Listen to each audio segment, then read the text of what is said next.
Hello everyone, in this video I'll be showing you the best Forgefist Calamity build for AMON in Borderlands 4. So, utilizing this build we can do a lot of different fire damage, and we actually have some synergy with a few different skill trees here where we're able to summon in a little fire axe there, which will also refresh some of our skills, give us some extra fire damage. It's a high risk, high reward style play style because we do have to get in close with this, but it does quite a bit of damage here and it's a lot of fun to play with. So I'll be showing you the full build here. Now what works best with this is the fact that we can get this here, my touch is death, whenever we do melee damage. And then we can actually dip into this skill tree here, which the Tempered Pyre, with only 1 point, will constantly do melee damage for us. So we can constantly keep getting our kill skills, which will get things like our Berserk for longer. So we can actually do quite a bit of damage, and we have a lot of survivability. So starting off here at level 1, I would actually recommend going with this one here, getting an increased incendiary damage. So we got a lot of different skills that are going to do fire damage. This is just a good way to boost that up. Now, there is another one here that I'd also recommend, as we do get the ability, as I mentioned, to activate our kill skills quite frequently. So we can actually just put 2 points in there and 3 into this for the time being, as this will give us shield regeneration rate, increased movement speed, and this actually matters quite a bit early on in the game as it gives you a lot of extra survivability. Now, Pyroclast, interestingly enough, this is a kill skill, but it doesn't activate from our touch's death, unfortunately. I think it's because it's an augment, it works a little differently. So whenever Onslaughter is activated, we restore our health and shield. So we want to use this when we're close to going down. And then whenever we take out an enemy within our Forge Storm that's dealing damage over time, whenever we activate this, this will increase the overall damage and increase the, or give us back the skill duration. So this will last even longer. I think this works a little bit better than the Thermal Diffusion. So that's usually the one that I go with here first. Now we can boost up our melee damage because we can actually use a grenade that does melee damage, which is kind of cool. I also like to go with the Gut Punch here because we can weaken enemies and we have a chance to apply this on melee and on our ordnance. Now why this is so good is it makes the target take 20% more damage and they deal 40% less damage, which is actually quite a big difference. So I'd recommend grabbing this, and I like to boost it up a little bit further. You don't have to put all 3 points in it, however, because you can get a pretty good chance just from going with like the 20% melee chance and the ordnance chance. We have a lot of ways to apply this. So you can put some more points into the incendiary damage there, just to be able to get this skill tree down a little bit further. So you can go with a stat spread of something like that.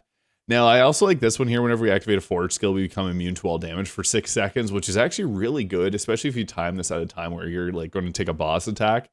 But if you don't like to use that, this one is pretty good as well. You can just take 1 point in it and then put the rest into the Mental Urge here. So whenever you deal gun damage, we gain increased action skill cooldown for a duration, and that's 2%, 20 stacks. So we can get our action skill cooldown back pretty quickly because we're doing a lot of gun damage. Now this actually kind of combines together well because this will give us our health and shields back. We become immune to all damage. And then once we get down to here, I like to go down and take the Stormcutter here. I find this to be the most effective, although we do want to spec into this skill tree here. So there's actually a few really good choices. So I actually would recommend taking this augment here, the Force of Nature here. So whenever Onslaughter is active, gun damage dealt to enemies will prime them for a duration. This actually boosts up your single target damage quite a bit, and it detonates them, dealing incendiary damage over to nearby enemies. And this can be caused by melee attack damage, but does less damage. So the detonations we can apply really easily. We're going to go into this skill tree there. I have this here from a class mod, so whenever we activate our ordnance, the next gunshot. Dragon's Breath is really good. We want to put our points into this. The Catastrophe here is nice. Whenever we apply shock damage to an enemy, we gain critical hit chance. And whenever we apply Burning, we get we can get ourselves upwards of plus 30% critical hit damage. So we're always going to have enemies burning. This is really good. Although this can be really nice too. With 10 points, that's an additional 200% damage. Whenever we activate our ordnance, it increases and converts our damage into incendiary. I got this from class mod. It is really nice to have. The Dragon's Breath is quite a big boost for our damage, but so is this. 30% extra critical hit damage is actually quite massive. Now we can go down here and take the Fist of Stone. Whenever we deal melee damage, restore a portion of your Forge skill cooldown. So yeah, 5% cooldown on melees, and we can do melees really easily with this build. This gives us a Stormcutter. Molten Flame is now Stormcutter. Press F and hold it to do a massive Forge sword swinging, doing shock damage. Now this is actually pretty good because you can hit a lot of enemies with this, and it'll restore your action skill cooldown per enemy hit. So this is one where you want to line up as many enemies as possible, and we have 75% cooldown on that. Now, we also got this here. Electrical Fire is really good. So whenever we burn an enemy, we shock them. When we shock an enemy, we burn them.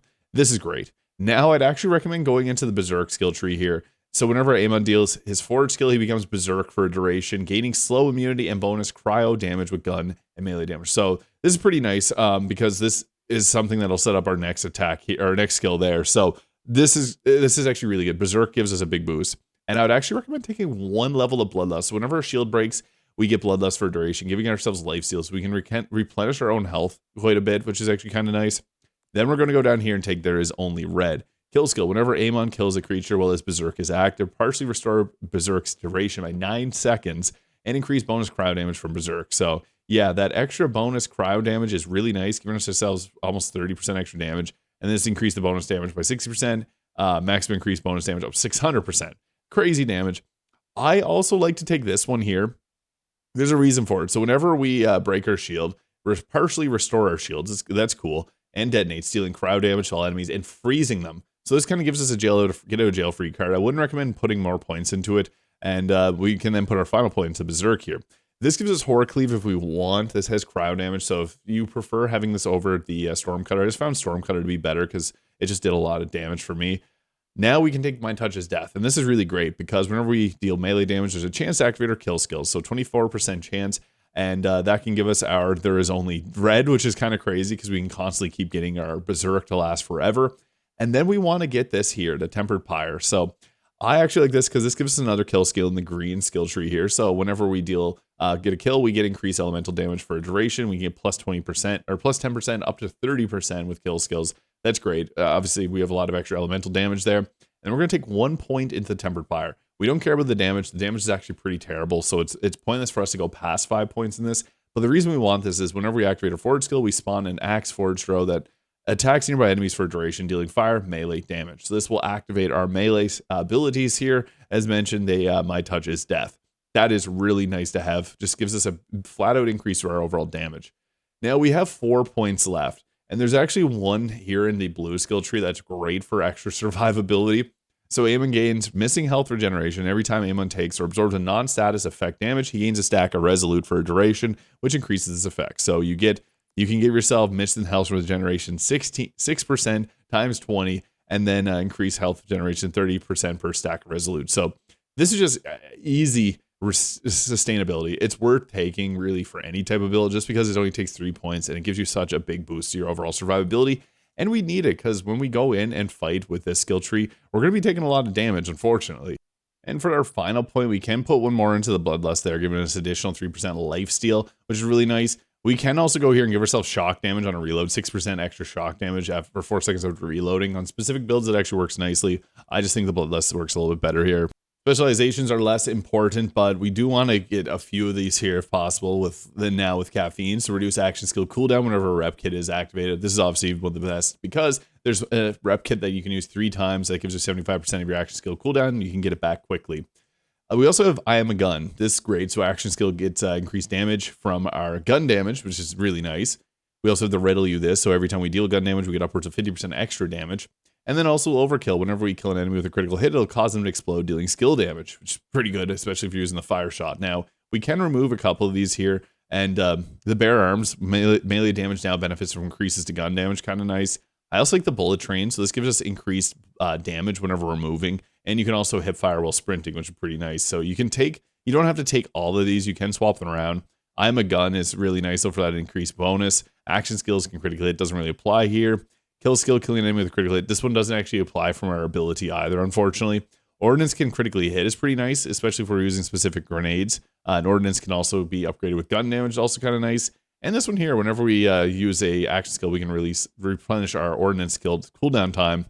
Groundbreaker is also pretty fun too, doing the slam attacks. We really like them, but yeah, we can even just go back and take I Am a Gun. I think that's pretty good. And as mentioned, the best rep kit is the triple bypass with the amp because this can give us a plus 200% damage on our next shot. If you use this plus your Dragon's Breath, you can actually do a lot of damage with this. And it gives you a 30% chance to replenish a charge and kill. So you basically keep spamming this, you get your action skill back. Now, there's a couple grenades that work well. I like the artillery fuse here. This has a big explosion. Slippery grenade's probably the best because it does melee damage and it can apply your melee. So go for that grenade. I just don't have it on this playthrough, unfortunately. And I have to mention the Vivisecting Throwing Knife, free critical hits. It's hard to go wrong with that, especially when you have 3 charges, whereas this one only has 2. This one, the artillery fuse is pretty nice, though. It's just really overpowered. You can go with this. The slippery grenade is definitely the best choice, though. Now for class mods, I think the best ones are the Jacobs ones. So whenever we have Jacobs licensed parts, we get a chance to critically hit 40% on non-critical hits. increase the critical hit or ricochets by 1, gun accuracy and critical hit damage boost by 50%. Kind of nice, actually. And I always like to use different specific guns that have the either made by Jacobs or have that licensed part. Kickballer being the most crazy weapon in the game because it can critically hit and bounce off, creating massive explosions, and it deals fire damage. This is our best in slot weapon. It does feel a bit cheesy to use. I also like the Dark Beast for corrosive and radiation, but it's also nice that this can pierce enemies and do exploding damage, and it can also ricochet. The Stray, this is just the dad gamer gun. You just shoot, it automatically aims for you. It's nice. And then the Hot Slugger, one of the best weapons in the game. This one's just a little bit better for this build. I also have the Onion Shield on here because I think that this one is good because if we break a segment of our armor, we get 2 seconds of immunity. Paired with our immunity when we use our action skill, we actually can block a lot of damage, making us quite tanky. Despite our damage output being not as high as some of the other Vault Hunters, it's still pretty nice. Now for this here, the Raging Furnace is kind of nice. It gives us +5 to our Flame Shot there.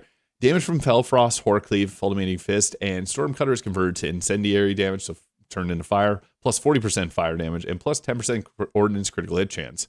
This also gives us some, I would recommend if we were to get thrown gives you increased ordnance damage, it's great. High caliber piercing enemies is one of the best in the game. This one's nice for the lifesteal with the Rubber Band Man, and this one, Deadeye, will give you increased critical hit chance. I'd recommend getting high caliber and Deadeye if possible, up to 2 and 3, and that's just what works best, I find. Now the playstyle for this actually kind of feels like Doom Eternal, which is kind of fun. So you got like your dash as a movement, but our action skill, whenever we use this, we can go around punching people, and this is fun because you can teleport basically to them. So this gives you a lot of mobility, and you want to be moving around constantly with this because that is what keeps you alive. And that just automatically gives us a lot more survivability because we can block a lot of damage. Now, using this is not going to be the most powerful. Obviously, those grenades are really crazy with how they explode there. But the thing is, melee in this game is just really bad, unfortunately. But it's good for the mobility. That's kind of what we're using it for. And then we have our special Capstone too, which is kind of nice. It does a good bit of damage here. So again, our skill here is for that movement because you can fly with this. And then we got our action skill here where you throw that axe out. Oh my god, this is exploding everything. Oh my god, oh my god. The Onion Shield will keep you alive during things like this whenever it's going crazy like that. But even still, you can see it can knock you down pretty quickly. So yeah. Also, you can see right beside my head here, there's a ton of buffs that we've applied because we're getting our kill skills easily with that axe that flies around. With a bit of a more balanced gun here, I'm just going to throw this out there so you see that shockwave, and then we can activate our fist here. And then when we throw a grenade, what's nice is that we add additional fire damage onto it, so our next shot. And with the skill tree and the specialization that adds the extra damage, that actually can be pretty crazy. Also, that class mod that adds +5, so you can see that there. Our axe is flying around, it's doing absolutely 0 damage, but it's activating our kill skills, so that's exactly what we want it there for. So, yeah, we can go ahead here. The Hot Slugger obviously being a really effective weapon. You can spam your reload to be able to shoot this a little bit faster if you just want to boost up your overall damage. And then on top of that, shoot your grenade out to get that extra fire damage. So these all work together. And actually, another grenade that works really great is the grenade that gives you 7 charges and increased movement speed. Because then you can activate your forge skill and get that huge boost to overall damage. That was our action skill there, and it actually can shred people really easily. So yeah, this build is quite strong. Let me know your thoughts in the comments. Hit the subscribe button below if you enjoyed this video, and I hope you had a great day. We'll catch y'all in the next one.